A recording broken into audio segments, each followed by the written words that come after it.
ভাই বলছে এই যে আমাদের দেশে 18 যে আইন, 21 যে আইন, এটা সম্পূর্ণ কুফরি আইন, সম্পূর্ণ কুফরি আইন।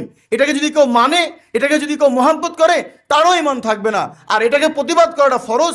হয় কেউ শক্তি দিয়ে করবে, আর না হলে কেউ মুখ দিয়ে করবে, আর না হলে কমপক্ষে অন্তর দিয়ে ঘৃণা করবে যে আমার আল্লাহর আইনের বিরুদ্ধে আইন করা হয়েছে, এটাকে আমরা ঘৃণা করি।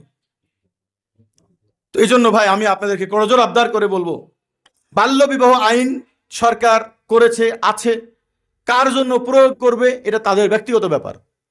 কিন্তু আমরা আপনি যারা দিনদার এবং ওখানে আইনের মধ্যে আছে, উভয় পরিবার যদি এই ব্যাপারটা নিয়ে সম্মতি থাকে তাহলে কোনো সমস্যা নাই। এই জন্য আমি আপনাদেরকে বলতেছি, আপনি কড়া সিদ্ধান্ত নিন। আমার পরিবারে জেলে ধরবে কয়টা?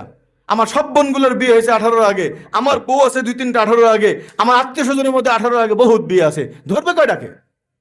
কেন ধরবে? আমার বোনের তো 15 বছর বয়সে বাচ্চা হয়েছে, আমি খোদ নিজে আমার আম্মার 12-13 বছরের সন্তান। তো ধরতে হলে আমার নানিক সহকারে ধরা লাগবে। এই জন্য ভাই এগুলো তাগুত আইন বানাইছে, আমরা এই আইনের পিছনে না পড়ি, আমরা এটার সৌন্দর্য বুঝি। আপনি আপনার মেয়েকে 12 বছর বালেগা হলে বিয়ে দিবেন, জামাইয়ের হাতে দিয়ে দেন, আপনিও নিরাপদ, সেও নিরাপদ।